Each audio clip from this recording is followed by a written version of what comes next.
صالحا ومجددا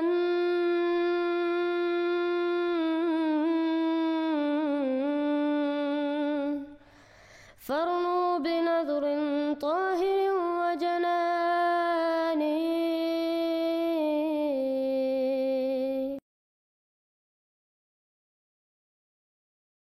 سب دیکھنے اور سننے والوں کے لیے محبت بھرا سلام. مزید نئی اپڈیٹ کے ساتھ آپ دیکھ رہے ہیں یوٹیوب چینل میسج آف اسلام. احمدیہ مسلم جماعت کے بارے میں الیاس چنیوٹی کی بے غرضہ سرائی یہ آج کے پروگرام کا موضوع ہے. جیسا کہ آپ سب کو معلوم ہے کہ پاکستان کی احمدیہ مسلم جماعت ایک پرامن جماعت ہے اور شاید یہی وجہ ہے کہ پاکستان کے نام نہاد ملا اور دیگر مذہبی اکابرین بھی اس جماعت کے بارے میں اکثر بے سروپا ہرزہ سرائیاں کرتے رہتے ہیں. 10 اکتوبر جسے احمدیہ مسلم جماعت کے نقطۂ نظر سے 10th the فرائیڈے کہنا زیادہ بہتر ہوگا، اس روز عین جمعہ کی نماز کے وقت گول بازار ربوہ میں واقع مسجد مہدی پر دہشت گردی کی گئی. اس دہشت گردی کی CCTV فوٹیج دنیا بھر میں دیکھی گئی. اب اس دہشت گردی کے واقعے کو چنیوٹ کے نام نہاد ملا الیاس چنیوٹی، جنہوں نے مروسی طور پر اپنے باپ یعنی منظور چنیوٹی کی وفات پر خود کو نام نہاد انٹرنیشنل طریقے کے ختم نبوت کا سربراہ بنا لیا تھا، انہوں نے اس واقعے کے بارے میں جو بے سروپا ہرزہ سرائی کی ہے پہلے وہ سن لیں، پھر ہم اس کے بارے میں اپنا نقطہ نظر پیش کرتے ہیں. گزشتہ دنوں چناب نگر ضلع چنیوٹ میں جمعہ کی نماز کے وقت قادیانیوں کی ایک عمارت میں فائرنگ ہوئی جس میں کچھ قادیانی زخمی ہو گئے. تو قادیانیوں کی فائرنگ سے ایک آدمی ہلاک ہو گیا. اس سلسلے میں مختلف باتیں جو ہے وہ ہو رہی ہیں، لیکن BBC نے بہت جلد بازی سے کام لیتے ہوئے خواہ مخواہ بلا تحقیق اس کو مذہبی دہشت گردی کے ساتھ منسلک کرنے کی کوشش کی ہے. حالانکہ ہمارا تجربہ یہ ہے کہ چناب نگر میں چونکہ قادیانی جماعت کے اندر خلفشار موجود ہے، بہت سارے ایسے واقعات ہیں کہ جہاں ان کے کوئی ذمہ دار قادیانی پالیسی سے جب تنگ آتے ہیں، نالاں ہوتے ہیں، تو قادیانی جماعت کے غنڈے اور قادیانی جماعت کے ذمہ دار ہی ان کو قتل کر دیتے ہیں، صفحہ ہستی سے مٹا دیتے ہیں. ایک خدشہ ظاہر کیا جا رہا ہے کہ یہ کوئی دہشت گرد تھا، لیکن دہشت گرد جو ہے عام طور پر جو نوجوان لوگ ہوتے ہیں 18 سال سے 25 سال کی عمر میں، وہ اس قسم کی وارداتیں کرتے ہیں. مگر یہ بندہ جس کا شناختی کارڈ بھی دستیاب ہو گیا وہ 50-55 سال کے پیٹے میں معلوم ہوتا ہے، تو اتنی بڑی عمر کا آدمی وہ دہشت گردی نہیں کرتا. پھر جو اس کا انداز ہے فائرنگ کرنے کا، اور اس کے پاس جو اسلحہ ہے، دہشت گردوں کے پاس تو آج کلاشنکوفیں اور اس سے بھی تیز مشینیں ہوتی ہیں، اس کے پاس ایک پسٹل ہے وہ ختم ہو گیا، دوبارہ وہ اس کا میگزین نکال رہا ہے، وہ ایسے دو ہاتھوں سے پکڑ کر فائرنگ کر رہا ہے جیسے کوئی پولیس کا ریٹائرڈ بندہ ہے یا فوج کا بندہ ہے. تو ابھی تک اس بارے میں کوئی تسلی بخش یا بات نہیں کی جا سکتی.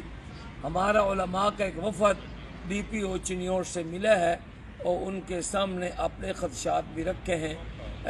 یہ بھی واقعات ہوئے ہیں کہ قادیانی خود ہی اپنے بندے کو مار کر تو اس کا الزام مسلمانوں کے اوپر تھوپ دیتے ہیں. تو ہم نے DPO صاحب سے کہا کہ اس بات کا خیال رہے کہ اس قسم کی کوئی غلط رنگ اس کو دینے کی کوشش نہ کی جائے. بہرحال اس واقعے کی صحیح تحقیق ہونی چاہیے، چونکہ شناختی کارڈ برآمد ہو چکا ہے، اس کی گاڑی ہے، تو اس کا پتہ لگایا جائے، کھوج لگایا جائے کہ اس کا مسلک کیا ہے، مذہب کیا ہے، یہاں کس وجہ سے آیا ہے. قادیانیوں کی وہاں چناب نگر کی ایک ایک گلی کے اوپر جو ہے وہ سیکورٹی کیمرے لگے ہوتے ہیں. کیسے انہوں نے آنے دیا، کیسے اس کو موقع ملا، وہ گاڑی پر آیا اور وہ فائرنگ کرتا رہا، آخر کافی ٹائم سے وہ آیا ہوگا. تو ان ساری چیزوں کا پتہ لگانا، کھوج لگانا ضروری ہے، لیکن اس کے اوپر کوئی حتمی بات کر دینا کہ یہ دہشت گردی ہوگی یا قادیانیوں کے خلاف، یہ قبل از وقت ہے. اور BBC لندن جیسے جو ادارے ہیں ان کو احتیاط کا دامن ہاتھ سے چھوڑنا نہیں چاہیے. السلام. محمد الیاس چنیوٹی، امیر انٹرنیشنل ختم نبوت موومنٹ پاکستان و ممبر صوبائی اسمبلی۔ مولانا صاحب، یہ معاملہ آپ کا ذاتی نہیں، مگر آپ نے ایسے انداز میں مداخلت کی جیسے سارا درد دل صرف آپ ہی کے حصے میں آیا ہو۔ جن کا معاملہ ہے وہ جانے اور ان کا کام جانے۔ آپ کیوں بار بار ایسے معاملات میں ٹانگ اڑا کر خود کو متنازع بناتے ہیں؟ کبھی کہتے ہیں یہ ممکن نہیں، کبھی وہ ممکن نہیں، اور وہ شخص جس نے بیگ میں خطرناک مواد بھر کر احمدیوں پر اندھا دھند گولیاں برسائیں، آپ اس کے بارے میں ثابت کرنے پر تلے ہے کہ وہ دہشت گرد نہیں ہو سکتا۔ یہ وہی طرز عمل ہے جسے عام زبان میں چور کی داڑھی میں تنکا کہا جاتا ہے۔ شکر کریں کہ آپ پاکستان میں بیٹھے ہیں۔ اگر کسی اور ملک میں ایسا واقعہ ہوتا تو آپ کے اس طرح کے بیانات پر آپ کو بھی تفتیش کے دائرے میں بلا لیا جاتا۔ براہ کرم جن کا کام ہے انہیں کرنے دے۔ آپ کا اپنا ایک پرانا حساب ابھی باقی ہے، اور بہتر یہی ہے کہ پہلے اس پر بات کر لی جائے۔ آپ کو یاد ہوگا یا شاید بھول گئے ہو، مگر ہم یاد دلا دیتے ہیں۔ ملک کی مرکزی کابینہ کے صدر کے اقتصادی مشیر حضرت مرزا غلام احمد قادیانی علیہ السلام کے پوتے مکرم صاحبزادہ مرزا مظفر احمد صاحب پر قاتلانہ حملہ کرنے والا شخص اسلم قریشی تھا۔ یہ وہی واقعہ تھا جس کے بعد آپ کے والد محترم منظور احمد چنیوٹی صاحب نے ملک بھر میں جماعت احمدیہ کے خلاف فتنہ و فساد کی مہم شروع کی۔ چنیوٹ میں مباحلہ کانفرنس منعقد کی گئی۔ اس کانفرنس میں الزام لگایا گیا کہ اسلم قریشی کا اغوا امام جماعت احمدیہ حضرت مرزا طاہر احمد رحمہ اللہ کی سازش کا نتیجہ ہے۔ پھر اسلم قریشی کو شہید قرار دے کر اس وقت کے صدر پاکستان جنرل ضیاء الحق کو ایک کھلا خط لکھا گیا جس میں مطالبہ کیا گیا کہ امام جماعت احمدیہ کو گرفتار کر کے شاہی قلعے لاہور میں ان کے سامنے تفتیش کی جائے، اور اگر اس طریق پر تفتیش سے 48 گھنٹوں کے اندر اندر مجرموں کا سراغ نہ ملا تو حکومت کو اختیار ہوگا کہ چوک علامہ اقبال میں کھڑا کر کے گولی مار دے یا پھانسی دے دی جائے، اور اس پر کسی کو کوئی اعتراض نہیں ہوگا۔ حوالہ ختم نبوت کراچی 12 تا 18 نومبر 1983 صفحہ 10۔ پھر تاریخ نے وہ منظر بھی دیکھا جب شہید کہلائے جانے والے اسلم قریشی صاحب زندہ سلامت ٹی وی پر نمودار ہوئے۔ اس لمحے پورا مقدمہ زمین بوس ہو گیا، لیکن آپ کے والد صاحب نے وہ وعدہ پورا نہیں کیا جو انہوں نے عوام کے سامنے کیا تھا۔ انہوں نے کہا تھا کہ اگر یہ الزام جھوٹا ثابت ہوا تو وہ خود سزا کے لیے تیار ہوں گے، مگر ایسا نہ ہوا۔ اب سوال یہ ہے کہ اگر والد محترم کا وعدہ ادھورا رہ گیا تو نیک اولاد کا فریضہ ہوتا ہے کہ اسے پورا کرے۔ ایک نیک بچے کا فرض ہے کہ اپنے والد کے ادھورے وعدوں کو پورا کرے، سچائی کا بول بالا کرے، اور باپ کے قول و فعل میں جو فرق رہ گیا اسے دور کرے۔ مگر یہاں الٹا حال ہے، پرانا کٹا بند کرنے کے بجائے نیا تٹا کھولا جا رہا ہے۔ لہٰذا مولانا صاحب پہلے اپنا پرانا حساب چکا دیں، پہلے اپنے والد محترم کا وعدہ پورا کریں، پھر دوسروں پر انگلی اٹھائیں۔ قوم آپ سے یہ نہیں چاہتی کہ آپ خاموش رہیں، بلکہ یہ چاہتی ہے کہ آپ انصاف اور دیانت کے اصول پر کھڑے ہوں۔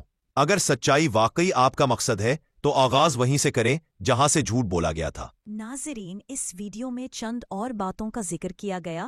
احمدیوں پر ہی بات ڈالنے کی کوشش کی گئی۔ مسجد صرف ان کو عمارت دکھی۔ جماعت احمدیہ میں بہت زیادہ خلفشار پایا جاتا ہے۔ اسلحے کا ذکر بھی کئی دفعہ کیا گیا۔ یا یہ ملا خود شامل ہے جانتے ہیں کہ کس عمر میں یہ کون سا اسلحہ دے کر دہشت گردی کرواتے ہیں؟ اس کے بارے میں مزید معلومات دی، کیا رائے رکھتے ہیں؟ جی بالکل صحیح کہا آپ نے۔ ان کو احمدیوں کی گول بازار کی میناروں والی مسجد قادیانیوں کی صرف ایک عمارت نظر آئی۔ ملا چنیوٹی صاحب، انسان میں کچھ تو شرم ہونی چاہیے۔ اختلاف رائے ضرور رکھیں، لیکن شیر کو شیر تو کہنے کی ہمت پیدا کریں۔ ملا جی کہتے ہیں کہ بی بی سی نے جلد بازی کی اور اس واقعے کو مذہبی دہشت گردی سے جوڑ دیا۔ ملا چنیوٹی صاحب عین نماز جمعہ کے وقت، جبکہ تمام نمازی نماز میں مصروف تھے، اور عین اس وقت اگر مسجد پر کوئی حملہ کرتا ہے تو کیا اسے آپ کوئی شوقیہ حملہ کہیں گے؟ اور اگر یہ شوقیہ حملہ ہی تھا تو پھر مسجد پر جمعے کی نماز کے موقع پر ہی کس لیے کیا گیا؟ پھر ملا جی فرماتے ہیں کہ احمدیہ جماعت میں بہت زیادہ خلفشار موجود ہے، اور بہت زیادہ احمدی اپنے عہدے داروں سے ناراض رہتے ہیں، اس لیے بہت ممکن ہے کہ یہ حملہ اسی ناراضگی یا خلفشار کی وجہ سے کیا گیا ہو یا کرایا گیا ہو۔ ملا چنیوٹی صاحب، آپ کے والد منظور چنیوٹی صاحب بھی احمدیوں میں خلفشار ڈھونڈتے ڈھونڈتے 73 سال کی عمر میں اللہ کے حضور حاضر ہو گئے، لیکن اپنی حیات میں کسی خلفشار کی نشاندہی نہ کر سکے۔ یہی حال اب آپ کا ہے۔ 64 سال عمر ہونے کو ہے، داڑھی سفید ہو چکی ہے، لیکن احمدیوں کے اندرونی خلفشار کی کوئی معین مثال تو پیش کر دی ہوتی۔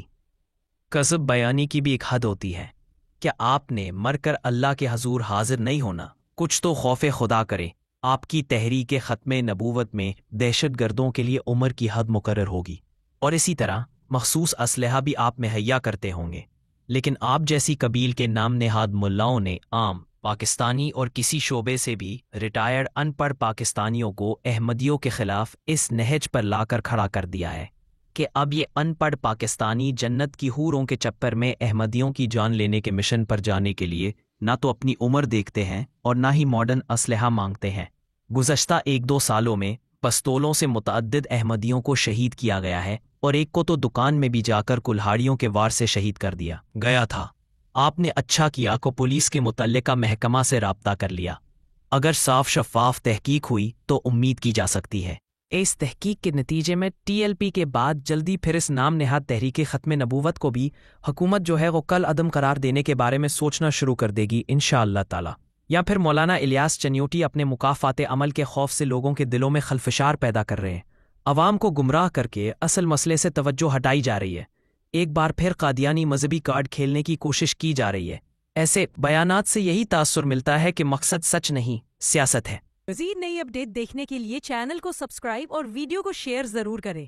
کمنٹ سیکشن میں اپنی رائے ضرور دیں۔ آپ کہاں سے ہمارا پروگرام دیکھ رہے ہیں ضرور بتائیں۔ YouTube چینل میسج آف اسلام۔ ہم تو رکھتے ہیں مسلمانوں کا دین، ہم تو رکھتے ہیں مسلمانوں کا دین، دل سے ہے خدا میں ختم المرسلین۔